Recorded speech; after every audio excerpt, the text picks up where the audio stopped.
Good morning again. My name is Crystal Coens, and I'm the Director of Clinic Partnerships and Business Development for the MAVEN Project. Thank you all for joining us today, and we appreciate our friends at Generations Family Health Center for hosting today's session, Eating Disorders in Adolescents with Dr. Najah Musacchio. Najah Musacchio is a board-certified pediatrician with expertise in adolescent and young adult health, patients aged 10 to 25. She has extensive experience in academic and community-based settings providing mental health care. She was an attending physician in the Potossnet Family Division of Adolescent and Young Adult Medicine at Lurie Children's Hospital of Chicago and an assistant professor of pediatrics at Northwestern University in Feinberg School of Medicine. There, she started and directed the Mental Health in Primary Care program, providing consultative care for mild to moderate anxiety, depression, ADHD, and educating residents on how to incorporate mental health care into their future practices. As a staff physician at Girls to Women Health and Wellness, Dr. Musacchio provided primary care and collaborative mental health care, including eating disorder treatment for young girls and young women. She was also formerly the lead clinician at Uptown Teen Clinic in Chicago.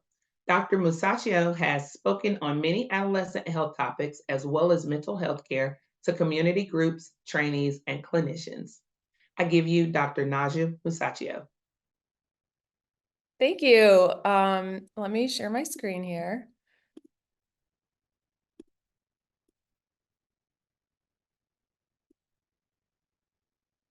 All right, can you see that okay? Okay. All right, so I'll be talking about eating disorders in adolescents. And if anybody has any questions along the way, please put them in the chat and I'll try to answer them as I go. Here are some housekeeping slides. Learning objectives today are to describe the presentation and management of eating disorders in adolescents in a primary care setting, and to describe strategies for family psychoeducation. Eating disorders are serious, complex medical and physical illnesses that involve thoughts, feelings, behaviors around food, weight, and body size. They severely limit a person's function in society, and they are potentially fatal. There's no single cause to an eating disorder, so it's not because of pressure to be thin on Instagram alone. For each person, it's a different mix of factors that may play into why a person develops an eating disorder. So that those could include genetics, psychological issues, and many other factors. In the United States, there's about a 9% chance that a person will have an eating disorder sometime over the course of their lifetime. So eating disorders are also pretty common. For those reasons, it's really important that as PCPs, we identify patients as early as possible so that we can intervene and intervene aggressively in order to help support patients in having the best chance for a full recovery. And not only patients who have like actual eating disorders per se, but also patients who have disordered eating patterns, patients who are experimenting with eating disorder type behaviors or are experiencing a lot of thoughts that you might see in a person with an eating disorder. As clinicians, we need to recognize that as early as possible and address it. So when we're trying to get insight into how a patient with an eating disorder might be thinking, I think it's useful to use this framework proposed by Jenny Schaefer in her book about her own eating disorder. She had anorexia and I believe she had bulimia too. But she described it as having an abusive boyfriend. So she called her eating disorder Ed. And she said that Ed and I lived together for more than 20 years. He was abusive, controlling. He never hesitated to tell me what he thought I was doing wrong and what I should be doing instead. And then Ed would say, I just want the people I haunt to blindly follow everything I say. If I can get people to isolate, I can control their lives, not just what they eat and weigh, but everything about them.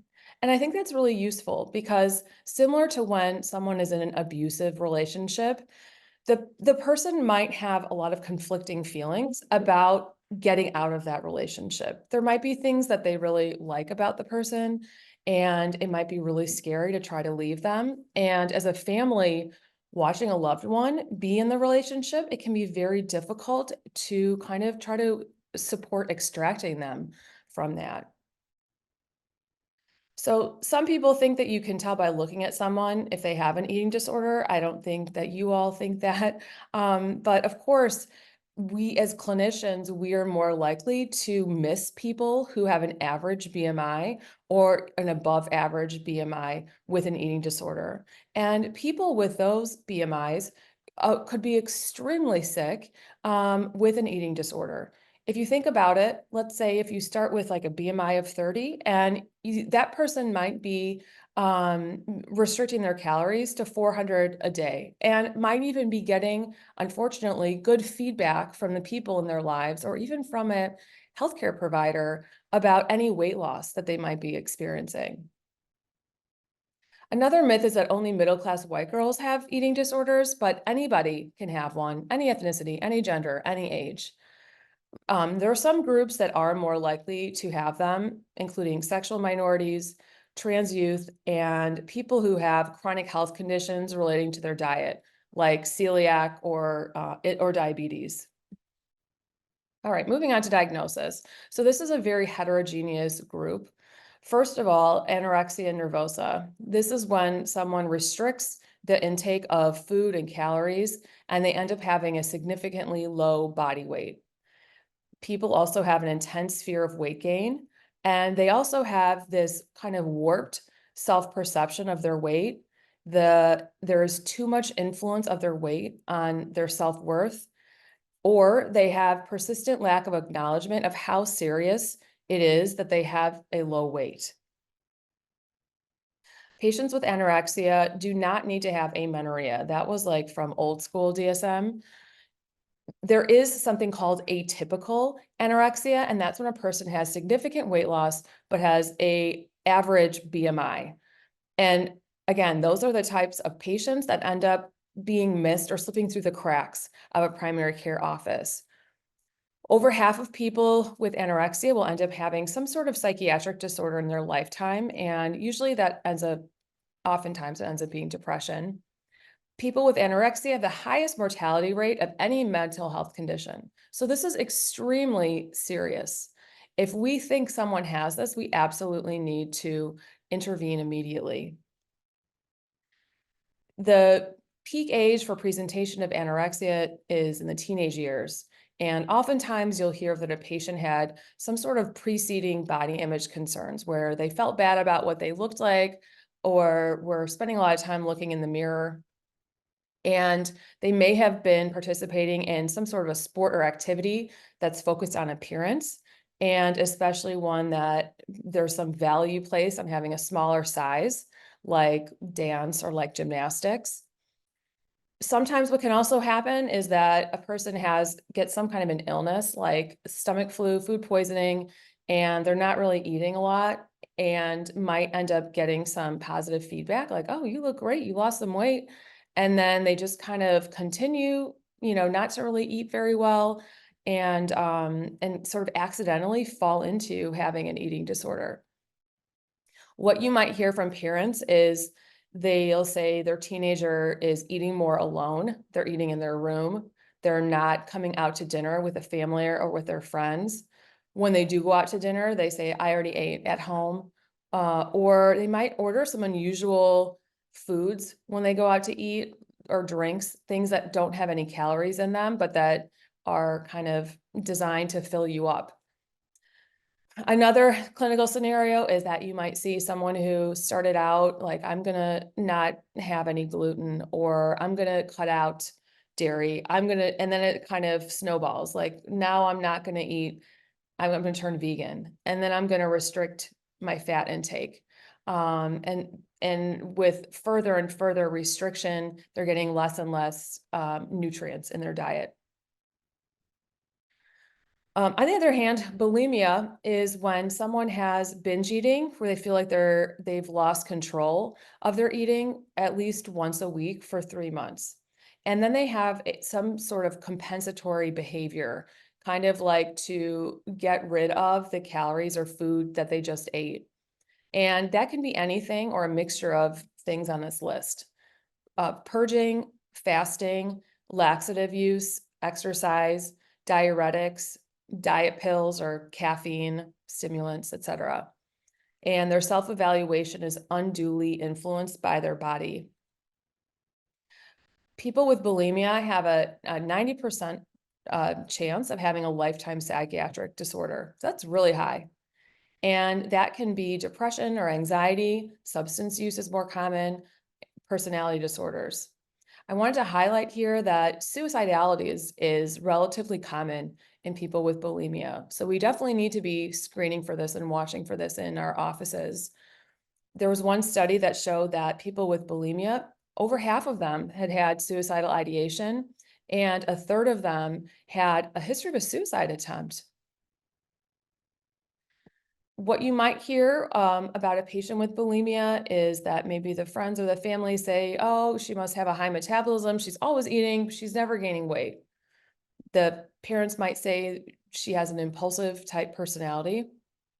And then sometimes parents describe, I was cleaning her room and I found under her bed a huge stash of just food wrappers, like candy wrappers, chocolate bar wrappers, chip bags, or stash of the actual food in the room. They might notice that the teenager is eating large amounts of, especially junk food at one time, and it seems to be beyond what would be like pleasurable for a typical person. Also that they might be drinking a lot of liquid, not carbonated liquid, but something like a juice or a tea or Gatorade, and that's designed to make it easier when a person throws up. They might need to go to the bathroom after their family meals or say they need to go take a shower. They also might be exercising at odd times, like late at night or right after a meal. They're going out on a jog. Moving on to binge eating disorder. This is similar to bulimia in that you have binge eating with a loss of control, with causing marked anguish. But you don't have these compensatory behaviors. Binge eating might be the most common ED. There's not as much research on this condition as the others. The association, there might be poor body image, dieting, emotional eating, low self-esteem, and depression and anxiety. And then finally, there's ARFID, avoidant restrictive food intake disorder. And this is also a condition that's getting more recognition and more research around it. ARFID involves a person restricting foods or avoiding certain types of foods, but not because they're concerned about what their body looks like or how much they weigh. And whatever the person is doing to restrict their food ends up causing significant weight loss or poor growth or needing to take supplements or nutritional deficiencies or causing significant interference with how they're functioning. Kids with ARFID tend to be more on the younger side. So you might see this in elementary school, middle school, and the kids are more likely to have another mental health condition like anxiety. Autistic kids are also more likely to have this. You might hear that they had a history of like a food intolerance or an allergy where maybe they had anaphylaxis or maybe they threw up once because of food. And then they got really scared it was going to happen again, to the point where they're kind of coping with it with excessive means, like where they're really limiting what they're eating to prevent that from happening. There might have been a history of food-related trauma, like when maybe they were abused when they were younger and they didn't have access to food. They may be described as super picky eaters ever since they were little, but then it's kind of like they took it to the next level where they became so incredibly restricted. Neophobic, so they're so fearful of trying something new, of trying a food category outside of what they would typically eat. That causes them a lot of stress. They might be very sensitive to texture or taste. So maybe they describe things as like, I can't eat that, that's too slimy, or it tastes weird, when a kid of that age, typically wouldn't be that sensitive to it. Some kids say they have a fear of choking or vomiting on food. Maybe that happened to them before, or maybe they're just scared of it happening. And so sometimes they won't want to eat lunch, let's say in the cafeteria, because they're very scared that something like that might happen to them. Or some kids are described as just not being interested in eating. They're not eaters. And like that's kind of like a red flag that something is off, right? Because like the human condition is like enjoying eating.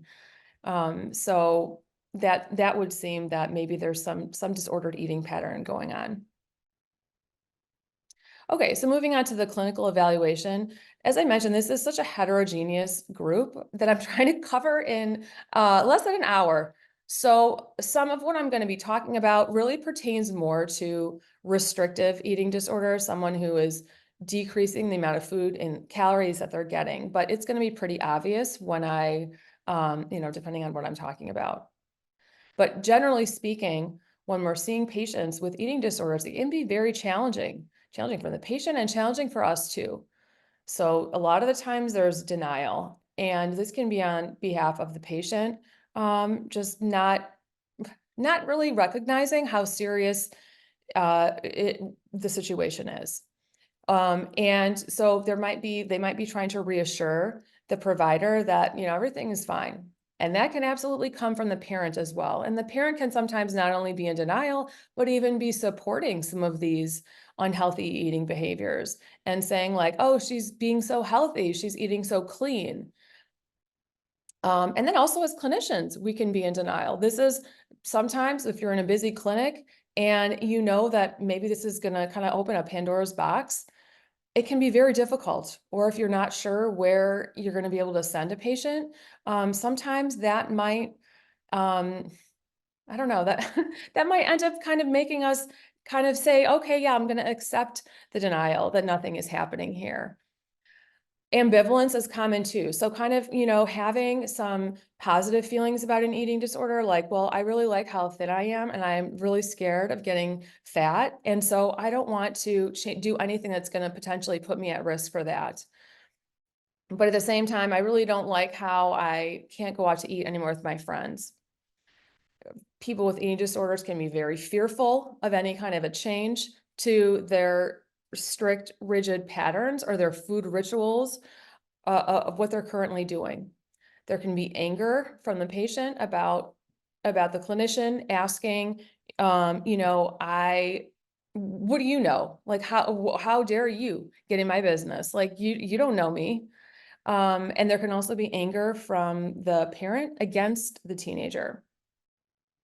There can be shame. Someone who feels, so embarrassed to even talk about some of this stuff with a clinician. Like, okay, so this is really embarrassing. Like, I don't even want to share it with anybody. And then finally, if a person is malnourished, your brain is not working properly. You cannot make rational decisions to protect yourself, to protect your health, to maybe engage in healthcare, to try out some of the things that maybe the clinician is recommending. And you might just not have the energy to even deal with it or to change anything. So all of this together can be very, very challenging. And it can cause us to have an incomplete or inaccurate history where we don't really know what's going on. And so sometimes we need to rely on more objective findings like weight, for example.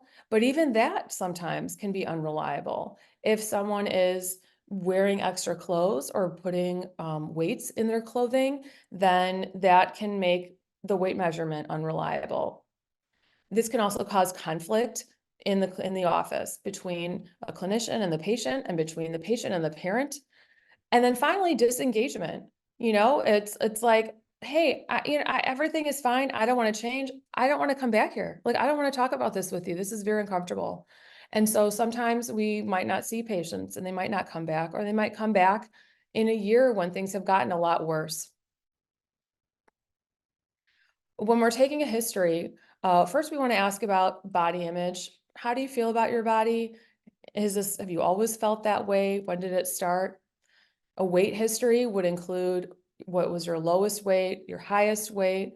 Do you have a goal for your weight? Do you want to lose more weight? Those are very important questions, is like, where do you want to end up? If the person was in some kind of a higher level of care, then you'd want to also ask, like, what did they tell you was your kind of like weight restored weight, like your real goal for weight gain? And then a dietary history. It can be easy to start with, what did you eat yesterday? Besides like what you actually ate, you want to know volume too. Is there anything that you won't eat? That is a super important question and gives you an idea about restriction. Who are you eating with? Do you ever eat by alone in your room? Where are you eating? Do you eat with your friends?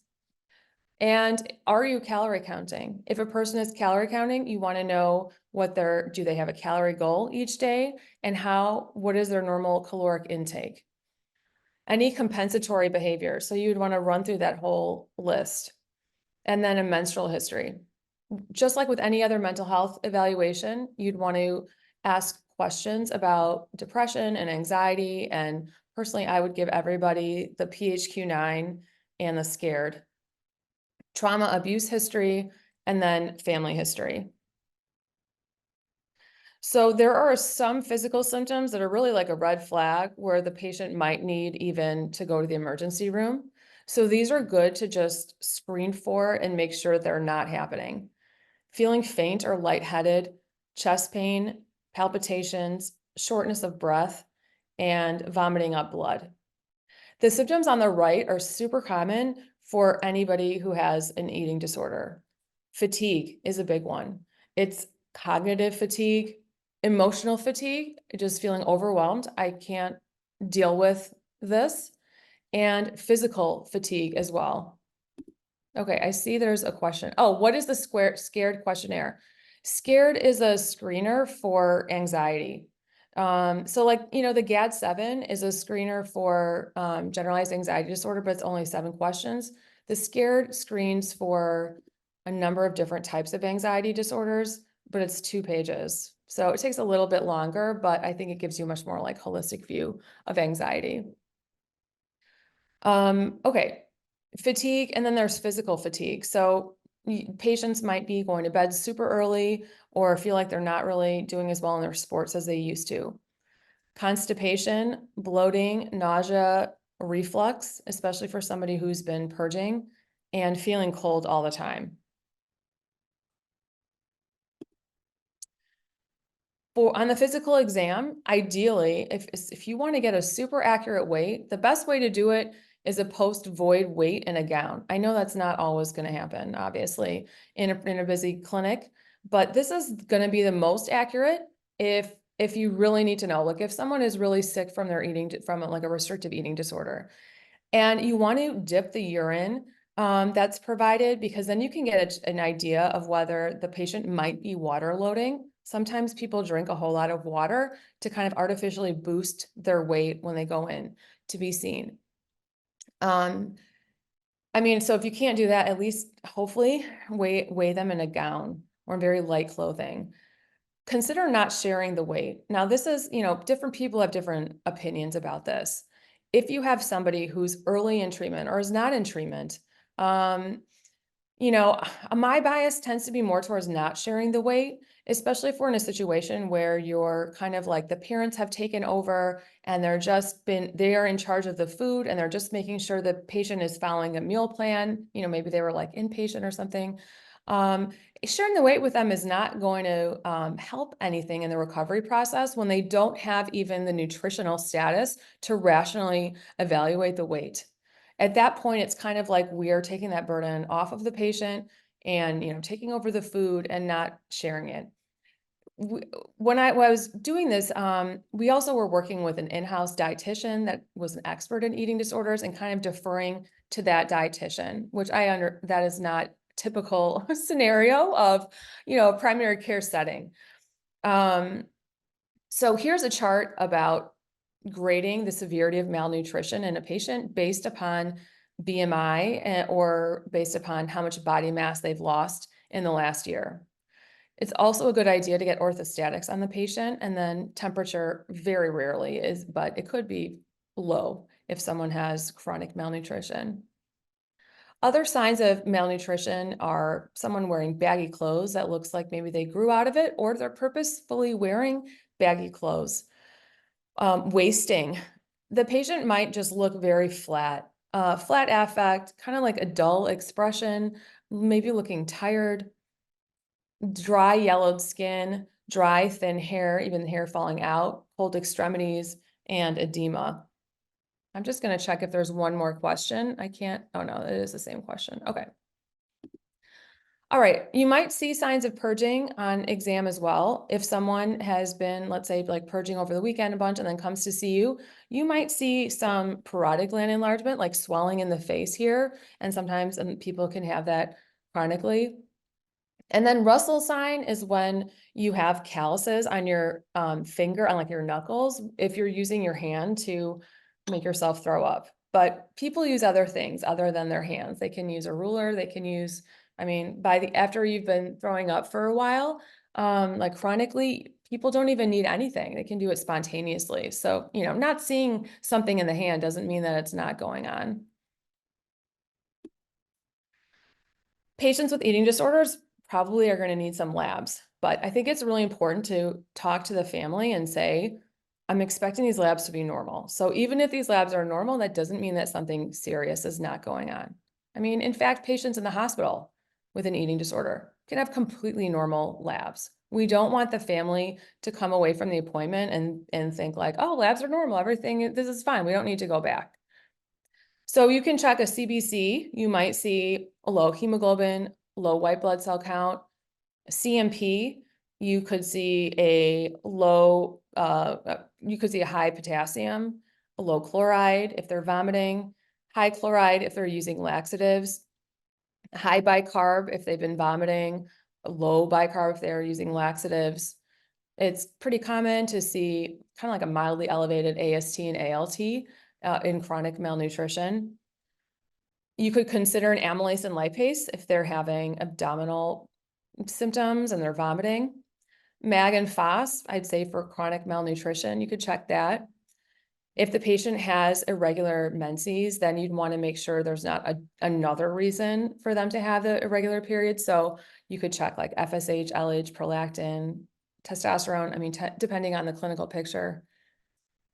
TSH and T4 usually are going to be normal, but they could also be low, like slightly low, which would be a sick euthyroid picture. So those patients don't need thyroid medicine. Those patients need nutrition, and that's what's going to end up normalizing their thyroid. I mean, their brains are literally starved to the point of not being able to make this hormone. A pregnancy test, urine dip, EKG might be indicated if you have any concerns at all about cardiac symptoms. And also if someone has a restrictive eating disorder or is purging a lot. DEXA scan, there's so different people say different things about the DEXA scan. So there's some guidelines that say check it if there's been malnutrition and no period for a year, let's say. And I understand where that's coming from because obviously that patient is at risk for lower bone density. But I guess like you have to think about like, what is it going to change in your management if they do have low bone density? It's a really expensive exam, takes time, and we're still going to recommend nutrition as the best way to replete those bones. So maybe it could be helpful if kind of like underlining the ways and how in the seriousness of how the eating disorder is affecting somebody medically. Some red flags in our assessment.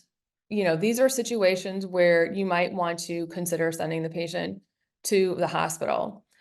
Severe malnutrition, physiologic instability. So patients who have a heart rate under 50, orthostatic elevated heart rate or dropped blood pressure, growth arrest, if you're looking at a flat growth chart, acute food refusal. Somebody is saying, I'm not eating anything. You can't force me to do it. I'm just not doing it. And uncontrollable binging and purging. Okay, I'm looking at this question.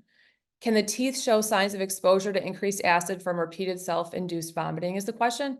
Great question. Yeah, you might get a history of someone going to the dentist and having multiple cavities, root canals, things like that. Oops. Okay, family psychoeducation. So what can we do as a PCP when the family's in our office? We think the patient has an eating disorder. We think they're okay for outpatient management, and we are not psychiatrists. We are not counselors, but we can do a lot in that office visit or having the patient come back and talking about it again more in depth. I would say the most important thing we can do as a PCP is underline how serious this is. You can talk about if the patient is not having a period, saying that your body is so starved that it thinks it would be dangerous to be pregnant. And so that's why it stopped having periods, because it's trying to protect you from getting pregnant. Also, you can bring in mental health. So a lot of the times there's coexisting anxiety or depression. So talking about how not getting enough nutrition in your body ends up making you feel more anxious and more sad and more depressed and more guilty and less energetic. And so I'm very concerned about how this is all kind of interacting with each other. And then I would go through the complications of the eating disorder and be very frank about this and upfront with the family. So with people with anorexia, you're going to talk about heart failure, fractures. Your bones are, this is the time in your life when you're building up your bone strength. And after, the age of like 25 or something, when you're no longer doing it, those are the bones you have for your entire life. So, you're going to be more at risk for fractures in the future. And sometimes even fractures now, like for athletes, they're more likely to break a bone. Kidney failure, dry, listless, I don't know if that's the right word, hair, skin issues, and the mortality rate is 5 to 7%. That was one study. So imagine being told that your child has a cancer or an infection with a mortality rate of 5 to 7%. This is extremely serious. For bulimia, the risk is arrhythmia. So I would say to patients, when you are throwing up a lot, you can create an imbalance in your electrolytes that can cause an arrhythmia in your heart, and it can throw you into a heart attack, like it can kill you.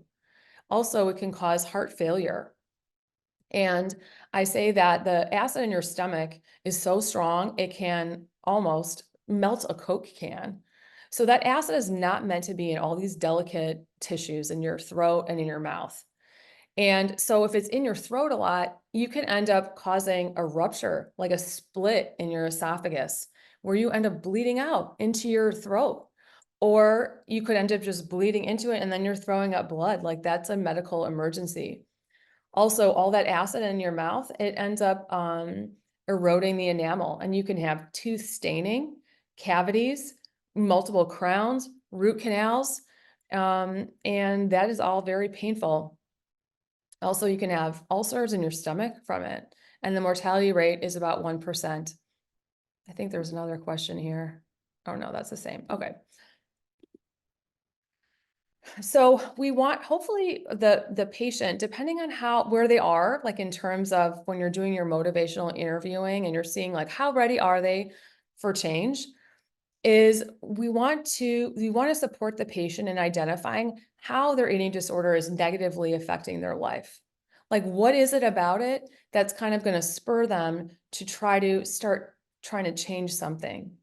And that is what we're going to use as clinicians, and the family is going to use to remind the person of why they want to get well, like why they're doing this stuff that's extremely uncomfortable and scary. Taking this first step to get feeling better is very scary. And we want to tell our patients how proud we are of them for coming in and even talking about it today in the office. But full recovery is possible. So we got to be reassuring about that too. And I'm going to be here with you every step of the way. I'm here to support you. And I've seen other patients go through this and get through it. Also, we want to caution families, beware of the internet. So there is a lot out there, not just generic pressure that your body should look a certain way. But I'm talking about actual websites and accounts that go through, that are like pro Anna or pro Mia, which is bulimia, that talk about how to have an eating disorder efficiently and effectively, and how to hide it from people around you. So mentioning to our patients, like, what do you think about those websites? What do you think about not visiting them or seeing them, and having a discussion with them about it? Instead, trying to steer families and parents into a website that's reliable, like this National Eating Disorders Association. That's a great resource for support. So when we have our patient in primary care, the first goal we have for them is that we want them to restore their weight, restore their nutritional status. Also, in the short term, we want them to stop purging, because that is also something that can be immediately harmful to the patient. And then in the long term, we want their menstruation to normalize. We want them to improve their body image and eventually be able to participate in socialized, healthy eating. So eating with other people. If the patient, you're seeing them for the first time, they don't have a dietitian, they don't have a counselor, like this is the beginning, we can just say, not as a dietitian, but the bare minimum for the patient is 3 meals a day. And each meal has to have some kind of a carb, some kind of a protein, some kind of a fat, and eaten with the family, not in their room. And when the family's eating together, they shouldn't be talking about calories, body, anything. Talk about whatever you want, but not that. And that's kind of a bare minimum. If somebody is not able to keep up with that, then you got to think like more is needed than an outpatient. The other thing is, if they're purging, you want to help reduce the purging harm. So they should not have bathroom privileges after a meal. And I would say at least 30 minutes and possibly even more, like 60 minutes. That seems very comfortable for a teenager to stop that. And they can become very anxious with those instructions. So the family can help with distraction techniques. Maybe they want to go on a walk with their teenager, or take the dog out, or play with their dog, who's, I'm sorry, is whining in the background to be let out. But maybe, doing something like that, or like watching a YouTube, or like reading a book. And if someone does purge, they should rinse with water. They should not brush their teeth right after, because actually brushing your teeth, you're more likely to damage the enamel. And they need to see a dentist as well. Also, think about if you need to write a note for them to not participate in PE or in a sports team, or instruct the family to not allow exercise at home if you're really concerned about like restriction. The treatment team, and this is like the dream team, and I know that there's limitations with access, with insurance, with language. If we were living in a perfect world, we would want our patients to be able to have access to a dietitian with eating disorder expertise. To be honest, if you see maybe you see a nutritionist, someone who doesn't have the training in eating disorders, it might actually backfire and be even worse, because they can sometimes give the message that is not healthy for our patients. Dietitians can help with a meal plan, like telling if a patient is restricting, like this is what you need to eat every day in order to gain this amount of weight each week. And then this is our end goal for you in terms of weight. Also, a therapist with expertise. So again, a counselor who maybe doesn't work with a lot of patients with eating disorders might end up giving the wrong message to somebody. A psychiatrist may be indicated, especially if someone is going to like a higher level of care, but PCPs, we can really do a lot of this care in our office.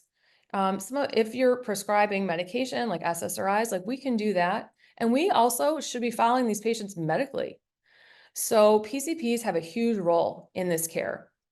I put some resources on here from that organization there's like a map where you can find providers who are part of that association. And then also there's a link to free and low-cost support, including like a support group, which cannot substitute for a dietitian or therapist, but sometimes it might be the only thing that someone can access. Okay, I see there's some questions here.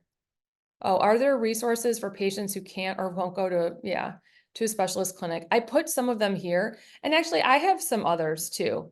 There's like a private organization that maybe I'll send it to Maven afterwards so that it can go out to you. The next question is, any advice on dealing with dishonesty or hiding behaviors? That is really hard. I mean, you're with any teenager, you're not going to get far like trying to bust somebody, like acting like a cop.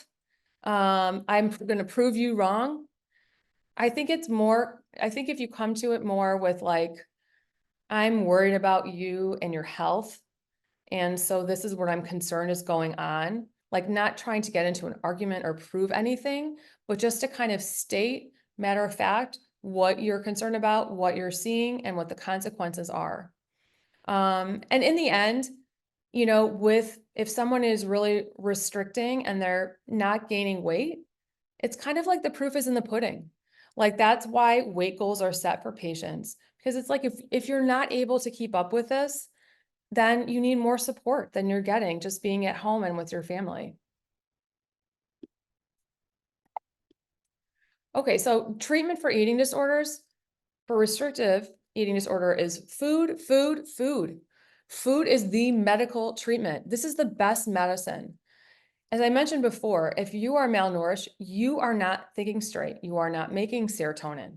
You're not going to be able to put into effect coping mechanisms. Like you're not going to be able to cope. So we need to get food in these kids as soon as we can. Multivitamin, vitamin D, calcium, it's like blah, blah. That's not going to replace food. The best way to get any kind of vitamin or mineral is in food. Can you take this? Sure. Maybe it's going to help. It's not going to hurt. There's no role for OCPs unless the person is sexually active. If someone has a irregular period and they have an eating disorder and they're put on a pill to regulate their period, it's not a good idea. And I've seen that happen a lot. One of the reasons is that we use the period to judge when the person is like nutritionally replete. Like once you've got your diet back, you're getting your nutrition, you've reached your weight goal, there still might be a little bit of a delay, but once you get your period back, that's signaling your body feels like we are back at a minimum baseline. So we want to be able to track that. And when someone is taking the pill to regulate their period, we lose that ability. The other situation that it might be used in is for bone density, but unfortunately the studies haven't panned out, at least yet, that that's actually going to be helpful. Also, beware of stimulant laxatives. A lot of patients experience constipation when they have an eating disorder. Like your GI system is messed up. It's dysregulated, and it can take a long time for that to kind of get back to normal. The best way for your gut to get back to normal is to eat, is to get more and more food. But meanwhile, if somebody was like super uncomfortable and they really hadn't stooled and it's been like days, then maybe you'd want to try something super gentle, maybe, like Colace or something, or like one Miralax spoonful, but we definitely want to stay away from laxatives. Moving more into treatment. So for anorexia, the mainstay of treatment is this family-based treatment. And that's when you get hopefully a parent's involved in kind of getting in with the patient and just making sure that the person is eating their meal plan and kind of like taking it over for that patient. If someone had like long-standing anxiety before presenting with an eating disorder, or you treat them for an eating disorder and like their weight is better, but they still have this like persistent anxiety or depression or OCD behaviors, then you might want to consider an SSRI. But keep in mind, if you're malnourished, you're not even making the serotonin that this SSRI is going to act on. So it's not going to do anything.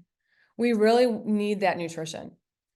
For patients with bulimia, it's that similar family-based treatment, and then consider fluoxetine. It is FDA approved for adults, 60 milligrams daily. So, you might want to use that.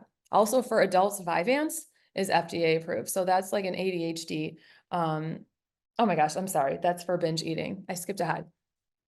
For binge eating, CBT or IPT, interpersonal therapy, can be helpful for that. And also adults, Vyvanse is FDA approved. And sometimes antidepressants are prescribed too for adults with binge eating. And then for ARFID, it seems like maybe CBT is a good start to help manage that and deal with and cope with like the anxiety and fear involved in ARFID. So as people move on towards recovery, similar to kind of like a CBT framework, is you kind of start to label and recognize those urges that you have, and the thoughts that are like, you're fat, you're ugly, don't eat that. You kind of say like, that's Ed talking, like that's my eating disorder talking. That's not me. And then with time, you start to disobey what Ed says. So like, I know, okay, I recognize I have this thought that I shouldn't eat this, but I'm going to go ahead and do it anyway, even though I'm very nervous about it. I'm still going to do it. And with time and with more and more disobeying Ed, that voice gets quieter and quieter and quieter. Over time, maybe up to half improve significantly. 25% do poorly. And then 25% are somewhere in this gray zone where maybe they get better, but then end up having a relapse. Relapses are very, very common in eating disorders, especially in a time of stress. The person moves to college, something else is going on in their family. They might end up kind of falling right back into it. And we also need to keep a very sharp eye on that as well as clinicians. So Jenny Schaefer said, alcoholics can never drink again, but I had to eat again every day, many times a day for the rest of my life. And she said, that's why I consider myself to be fully recovered. I get her point. You're constantly around food every day, and you have to eat. So it's kind of like you're facing this head on when you have an eating disorder, like a constant reminder of what's in your head. So that's why it can be very difficult to pull yourself out of it. Okay, and I think that there's another question. Oh, okay. So the question is, if the patient can only or is only willing to see their PCP, how often should this be done? What would you recommend for a typical visit? You know what? It really is going to depend on the seriousness of what's going on. And my advice generally would be if you're first meeting somebody or you're first recognizing this is going on, I would see them more frequently. So you can get a better handle on what's actually happening. And so that you can really like intensely support that patient in the beginning. But if you ever have a specific question about a patient, you can send them to me in a consult on the MAVEN website as well. And I can give you some specific advice. Okay, so I have these two cases left, but we have 8 minutes. So maybe, does anybody have any other questions they want me to go over or a specific clinical situation before I would do these cases?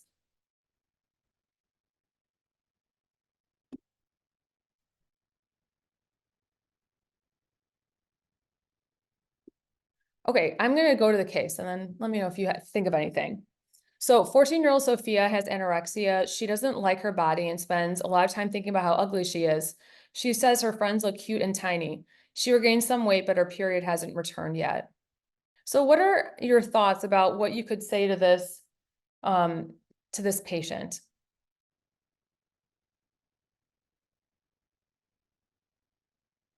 Or any advice or questions you'd want to ask her? Dr. Musacchio, I have, looks like Mara Reynolds has her hand raised to ask a question. So I'm Oh, going great. to unmute you. So Mara, you just need to unmute. I've released you to speak. Okay, that was an accident, sorry. Oh, no problem. I wanted to No, make now you have to sure. answer. Now you have to say something. Okay. So here are some of my ideas. So I would say you can tell the patient, we really want to focus on what your body can do instead of what it looks like. Like I need my thighs to help me kick the soccer ball when I'm on the soccer team, or I need my arms to shoot, layup on my basketball team. So when you find yourself kind of thinking these thoughts about yourself, try to remind yourself, like, is this helpful? Is it helpful that I'm having these thoughts about myself? Would I have these thoughts about my best friend, or would I say them to my best friend? No, of course I wouldn't. Like, that would be so rude and mean, but you're saying them to yourself. Compare and despair. So once you start getting into the situation where you're comparing yourself to other people, it is a losing battle. You are always going to make yourself feel worse, and you have no idea what is going on in another person's life. So that's another situation where, like, if you find yourself kind of going there, just saying, is this helpful to me to be thinking like this? Give your body what it needs to fight. If Sophia, I'd say you have a lot going on, and freshman year of high school, it must be a lot of hard work. You need to give your body the nutrition it needs to, like, fight these battles at school. Like, this is literally, sorry, my dog. This is literally your battle. And then finally, volunteering can be helpful, because it's kind of like you feel like you're making the world a better place because you're in it. It gives you some perspective on other people's experiences and what else is going on in the world. And it also takes you outside of any thoughts about your body and its appearance.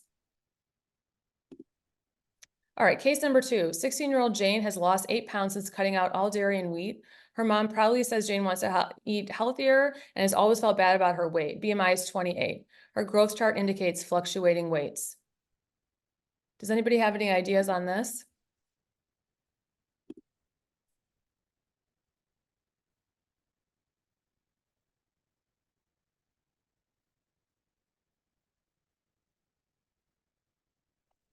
Oops, okay. So I generally would tell patients that all diets are harmful. I don't ever recommend anybody goes on a diet. A diet is temporary. Any kind of eating habit somebody has, we want them to be able to be sustainable for their entire life. And cutting out entire categories of food is not sustainable or healthy. Our bodies need a wide variety of foods. And if I say to myself, like, I'm not eating any chocolate, is that like what I'm going to choose the rest of my life? Like, how miserable is that? And if I don't eat chocolate for like 2 weeks, what do you think is going to happen to me at the end of 2 weeks? I'm going to eat so much chocolate. I'm going to eat like 3 candy bars, and it's not even going to be as enjoyable. So instead of taking that approach where we start like artificially putting rules on ourselves, instead we want to try to listen to our own body signals about hunger and fullness. Like, we want to try to eat when we're reasonably hungry and then stop eating when we're reasonably full. And when we're about to eat something, like thinking, am I hungry or am I bored, sad, thirsty, tired? And trying to make sure that when we're eating, we are actually hungry, because that's the most pleasurable type of eating, is being hungry and then eating a nice, good meal. And then when you eat it, you want to enjoy it. Like, sometimes people feel guilty about eating and they're going to like eat really fast or eat standing up. But sit down and savor it. And that's also how meals become the most enjoyable and the most satisfying and satiating, is if we eat slowly and we pay attention to our meals. If possible, eating whole foods, fruits and vegetables. Of course, that is problematic a lot of times for cost, but even if you can get frozen fruits and vegetables, and try to cook, if you can, as much as possible with those, because that's also the most satiating. But there should be no food that is bad or that is good. There's not like clean eating. Like, that's another, I just don't like that word, because there's no food is truly clean. And then that starts to get people into kind of this like dichotomous thinking of good and bad food. Dr. Okay. Musacchio, we Yeah. have a question from Dr. Tucker asking you to discuss health risks of long-term anorexia.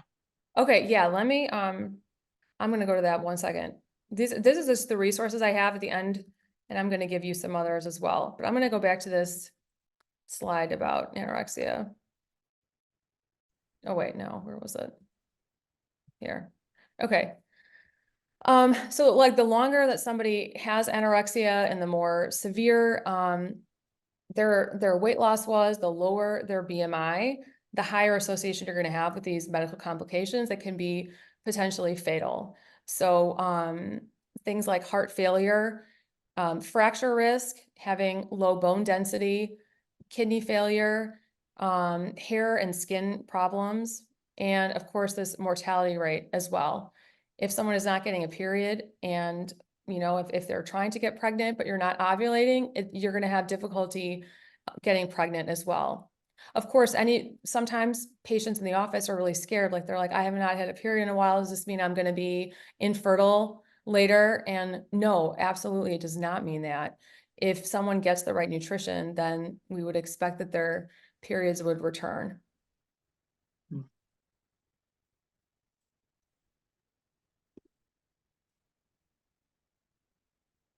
Okay, any other questions?